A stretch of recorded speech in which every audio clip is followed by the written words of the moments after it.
What is up, guys? This is Matt from Manly Gaming. Now, I haven't been releasing much content lately, which I apologize for. I've been working on a secondary channel. It focuses more on political issues and controversial topics. So yeah, I've been doing a couple videos for that channel, trying to get that channel up and running. It is called Brutally Honest. You can't search for it by name yet because it needs 3 videos, so I need one more video in order for it to become searchable. Now, at the end of this video, there's going to be some information about next month's PlayStation Games of the Month for November. So I'll give that information at the end of this video, but for now, let's focus on October's free PlayStation Plus games of the month.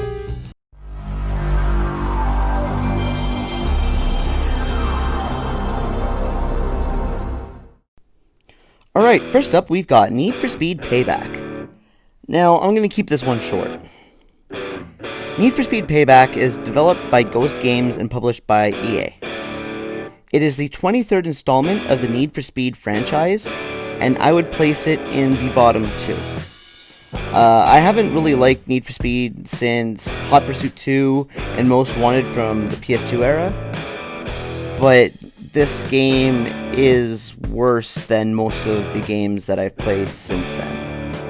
The gameplay feels kind of like they wanted to make a story that is similar to a Fast and Furious movie, only they half-assed it, and with this half-assed story is Burnout-inspired crash cinematics, and, you know, any police chase, it's all within the story missions. They're all scripted. There's none outside of missions in the, like, open world, and all police chases are checkpoint sprints, and it's just being accompanied by passive police, and, like, they don't really do anything. They try to crashing you a couple times here and there, but other than that, it's all just, you know, race from here to here, and the police are just, like, passively crashing into you. All action portions of this game are all in a cutscene. So, you know, if someone's jumping from your car to a truck, it's not like, you know, stay steady while they do this or you fail the mission. It's reach a certain checkpoint, and then you'll watch a cutscene. And it sort of cheapens the experience, I find. You know, yeah, it might be cool, you know, they make it, you know, look like a scene from a Fast and Furious movie, but it takes the immersion out of the game. Now, the upgrade system, in my opinion, is a loss. You upgrade your vehicle's performance through something called speed cards. Now, it's similar to the way the crew does it, but it doesn't work here. When you want to upgrade a certain aspect of your vehicle, and then that is all taken away from you, and it's all random things unlocked through winning races and other events, it just, you know, you can't upgrade what you want, you upgrade what the game tells you to, and it's all random, so you have no control over what you pick. You know, you have a choice of 3 cards, you pick one of them, and whatever pops up, that's what you're stuck with. If it's not what you wanted to upgrade, then, again, it's going to take a lot longer to upgrade for some people than you might want to take. Now, I didn't even bother with the online aspect of the game. I didn't enjoy the main campaign, so I didn't feel a need to even try online. And also, it's not the most recent entry in the series, so there might not be much going on online anyways, so I didn't bother. Next up, we have Vampire. And the way it's spelt, I want to say vampire every time I say it, but it is pronounced vampire. Now, when this game came out in 2018, I was mildly interested in it, but I never picked it up, and I must say, I do enjoy it. Developed by Don't Nod Entertainment, makers of Life is Strange, and published by Focus Home Interactive, that published games like Surge and Farming Simulator, which I've reviewed in the past.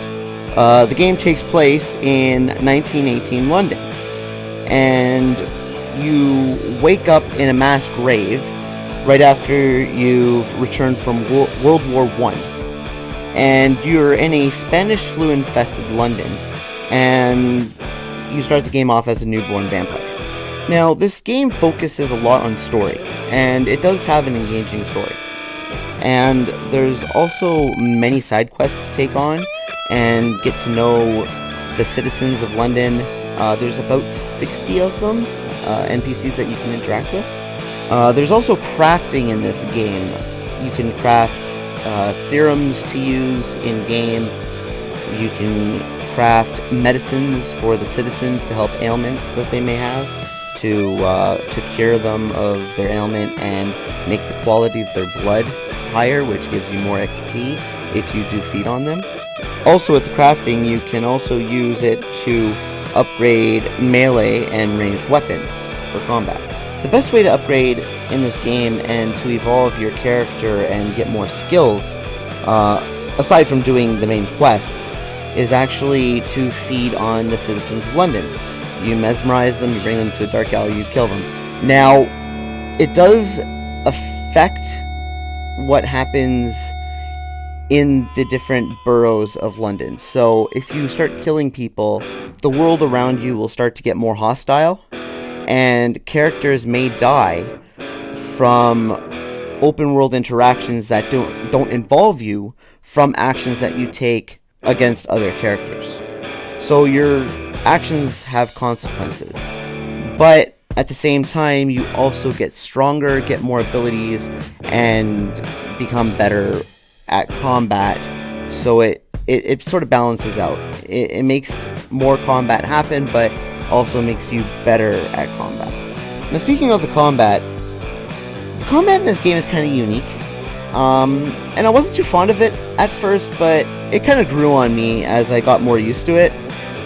Now, you use either a one-handed weapon, one-handed melee weapon in your main hand, and then an offhand weapon, such as a stake to hit people with to stun them, so you can suck their blood and sort of get your abilities back that way, or a firearm of some sort, whether it be a shotgun or a revolver. There's different weapons that you can use for your offhand, or you can use double-handed weapons, which are slower but more powerful. Now, as you progress and evolve your character, you can do things like get an ability that uses sharp claws, which does a lot of damage, or you can throw blood spears at people, which does enough damage. You know, you can get abilities that make you go invisible. You can get a whole bunch of different abilities to use in combat, including healing yourself. And most of them, but not all of them, use blood. So you have a health meter, a stamina meter, and a blood meter. Now with this blood meter, to regain the blood that you use to be able to do more abilities, you drink the blood of your enemies while fighting them by stunning them. When they're stunned, you'll see little teeth beside them. You press the command prompt, you drink their blood, and you regain some of that. Now you can upgrade your abilities when you evolve to make you get more blood when you do that, or even gain some health when you do that, or to do more damage to your opponent when you do that.